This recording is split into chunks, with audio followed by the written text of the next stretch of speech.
Solar system एक ऐसी जगह है जहां पर 8 प्लैनेट और एक स्टार का रिवॉल्यूशन होता है। लेकिन जब बात वो आठों प्लैनेट्स के हैबिटेबल जोन की आती है तो पहले नंबर में तो बेशक अर्थ ही आता है, लेकिन दूसरे नंबर में मार्स क्यों आता है? यानी कि कहीं ना कहीं जब मार्स में कोई सिविलाइजेशन का एग्जिस्टेंस ही नहीं है तो वहां पर कैसे लाइफ पॉसिबल हो सकती है? तो देखो, जो हमारा प्यारा मार्स है वो एक्चुअली में हमारे सोलार सिस्टम का 4th प्लैनेट है, जिसकी वजह से वो अर्थ के जस्ट बाद आता है और अर्थ के जस्ट बाद आने की वजह से वो सन की हैबिटेबल जोन के अंदर है। यानी कि सन की एक ऐसे जोन के अंदर है जहां पर उसे प्रॉपरली हीट और लाइट दोनों मिल रही है। लेकिन बात यह है कि क्या आने वाले टाइम पे मार्स के ऊपर लाइफ पॉसिबल हो सकती है, और हम ये क्यों चाह रहे हैं कि जो हमारी इंसानी सिविलाइजेशन है उनमें से कुछ परसेंट सिविलाइजेशन मार्स के ऊपर जाकर के शिफ्ट हो जाए।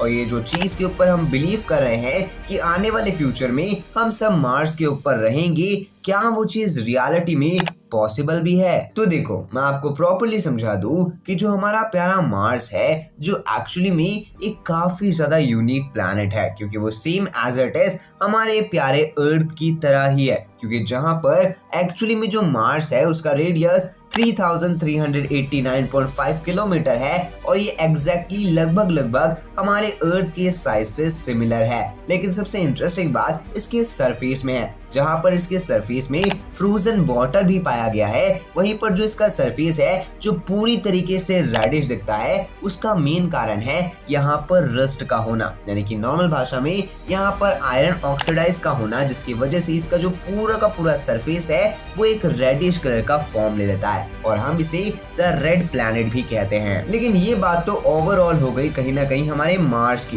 एक्चुअली में अगर मैं आपको बताऊं तो जो लाइफ का फॉर्मेशन रहता है जो हमारे प्यारे अर्थ में हुआ था वो तब हुआ था जब अर्थ गर्म हो रहा था। देखो, जब एक्चुअली में बॉम्बार्डमेंट शुरू हुआ था अर्थ के ऊपर, यानी कि नॉर्मल भाषा में जब अर्थ के ऊपर काफी सारे एस्टेरॉइड्स के पीसेस आकर के गिर रहे थे तो धीरे धीरे हमारे अर्थ का कोर गर्म होने लगा। अब जैसे जैसे धीरे धीरे अर्थ का कोर गर्म होने लगा तो कहीं ना कहीं जो अब हमारा सरफेस था वहां पर एक मॉइस्चर क्रिएट हो गया, क्योंकि एक्चुअली में वहां पर वाटर भी था और साथ में गर्मी भी थी। अब जैसे जैसे वो मॉइस्चर क्रिएट हो रहा था तो देखते ही देखते वहां पर एक्चुअली में एक आरएनए या फिर डीएनए सिंथेसाइज मटेरियल का फॉर्मेशन हुआ, जिसकी वजह से धीरे धीरे वो सारी चीजें डायनासोर्स में बदल गई थी। लेकिन सबसे इंटरेस्टिंग बात, क्या मार्स के ऊपर ऐसा हो सकता है? तो देखो, ऑफ कोर्स हो सकता है। मार्स के ऊपर है फ्रोजन वाटर। अब अगर हम कोई भी ऐसी चीज कर दे जिसकी वजह से जो मार्स का सरफेस है उसके अंदर के पार्टिकल्स धीरे धीरे गर्म होना चालू हो जाए, यानी कि नॉर्मल भाषा में अगर हम एक्चुअली में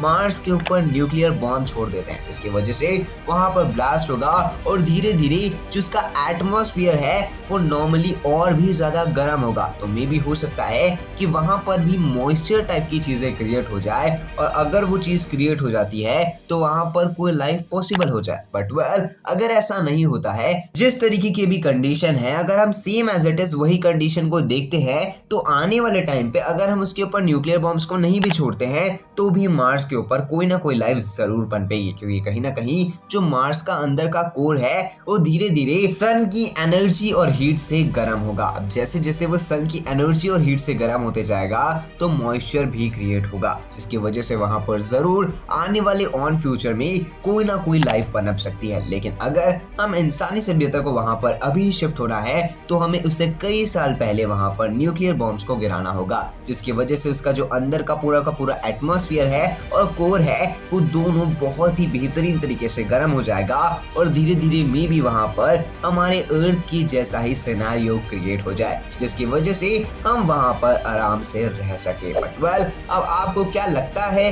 कि क्या हम कभी ऑन फ्यूचर मार्स पे रह पाएंगे या फिर नहीं? आप अपनी ओपिनियन कमेंट बॉक्स में जरूर बताइएगा। ताकि आपको वीडियो देखने में मजा आया होगा तो वीडियो को एक लाइक करना, अगर आप चैनल पे नए हैं चैनल को सब्सक्राइब कर देना, साथ ही साथ बेल आइकन कॉल पे सेट करना। मैं मिलता हूँ अगली वीडियो में, तब तक के लिए Jai Hind, Vande Mataram and thanks for watching this video.